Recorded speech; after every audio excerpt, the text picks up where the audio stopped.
Bonjour à tous. Aujourd'hui nous allons continuer avec les attributs des fichiers. Donc dans la vidéo précédente nous avons vu comment obtenir l'attribut d'un fichier avec la méthode getAttribute de la classe file. Donc qu'est-ce qu'il fait? Eh bien il va chercher les attributs d'un fichier et il les affiche. Alors là je mets un point d'arrêt sur la ligne 13 et je fais F5. Alors, les attributs du fichier ctest test2.txt sont archives. On va vérifier. Test2, c'est une archive. Alors, si vous n'avez pas cette colonne archive, vous faites un clic droit sur n'importe quelle colonne des en-têtes. Vous cliquez, alors, vous cliquez sur Autre. Et là, vous allez chercher l'élément attribut, voilà, qui se trouve entre artiste et auteur. Il apparaît à droite et vous le déplacez, on va le déplacer ici. Voilà, donc mon fichier est une archive. Ok, donc on enlève le point d'arrêt. Donc comment faire pour changer un attribut de fichier? Eh bien c'est en utilisant un opérateur qui est ici vu comme alors ça s'appelle un ampersand en anglais ou un et commercial en français. Et bien qu'est-ce qu'il fait? Il fait un et entre la valeur attribut et vous voyez ici file attribute, c'est une énumération. Donc si je clique sur point ici, je vais avoir l'énumération des éléments dans ma liste comme archive, directory, compressé, crypté, caché, normal, etc. Donc il va faire un et, mais ce et, vous connaissez peut-être avec comme ceci, avec deux et commerciales. Ça c'est un et logique, c'est-à-dire qu'il fait if a égale true et b égale true, alors on fait quelque chose. Si vous mettez un seul symbole, alors c'est un et, mais bit à bit par rapport aux deux variables. Alors, il va dire, est-ce que l'attribut actuellement du fichier est, en rajoutant l'attribut caché, c'est égal à un attribut caché? Alors si oui, eh ben, on va montrer le fichier. Et comment on le montre?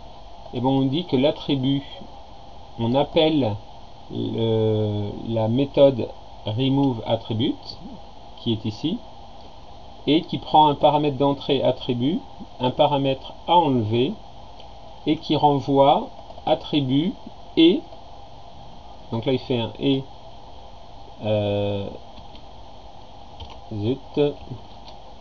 il fait un et bit à bit entre ma variable attribute et ma variable attribute to remove tilde. Alors ce symbole là c'est un tilde, ça permet de faire un complément de bit à bit entre la variable et la valeur ffffff.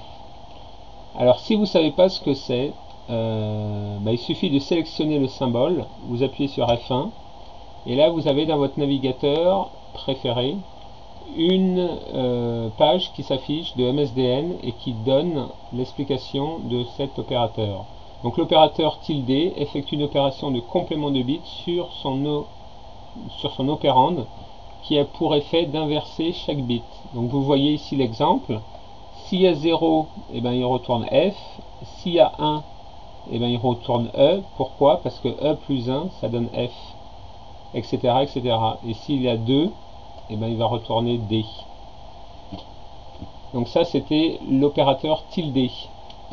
Donc il renvoie l'attribut et l'attribut à enlever. Voilà. Et donc ensuite il fait un set attribute avec le fichier et l'attribut qu'on vient de récupérer.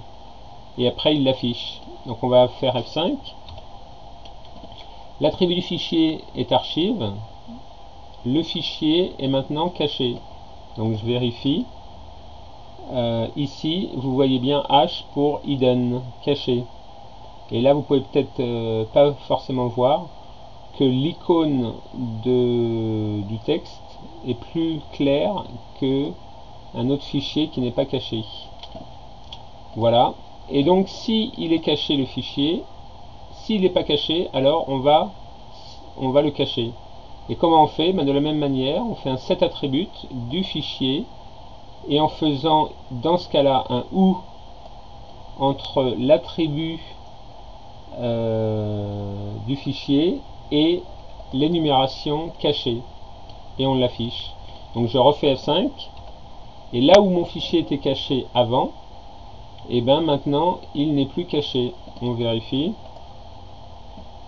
Vous voyez qu'ici texte 2 n'est plus caché. Et alors je vais refaire. Alors vous voyez, on a enlevé l'attribut caché, mais c'est pas pour ça qu'il a perdu son attribut archive. Et pourquoi? Parce que ici il y a un et, pour l'enlever, et un ou ici pour cacher le fichier. Donc il garde bien l'attribut, le ou les attributs qu'il avait auparavant. Donc voilà. Et puis je voulais dire aussi une chose sur quand vous affichez une chaîne de caractères. Généralement on fait comme ça, en tout cas les débutants le font, c'est qu'on met le texte, on rajoute sa variable, et on continue le texte, on rajoute une deuxième variable, etc. Il y a une autre façon que vous pouvez probablement voir dans les exemples sur internet, c'est entre parenthèses 0. Et ça c'est quoi? C'est la première variable, ça représente la première variable, qui est définie ici, après une virgule. Donc vous mettez votre chaîne de caractères, et vous mettez %0 pour votre première variable définie ici. Bien sûr, il ne faut pas oublier de la définir, mais vous pouvez mettre parenthèse 1 pour votre deuxième variable. Donc après, il faudrait mettre virgule deuxième variable, etc. etc. Ça, c'est une façon un peu plus élégante que Microsoft conseille, et que vous verrez probablement dans les exemples sur internet, et qu'il est conseillé d'utiliser cette façon d'écrire parce que c'est plus élégant. Voilà, si vous avez des questions, n'hésitez pas à les poster sur YouTube, sinon à bientôt pour une prochaine vidéo.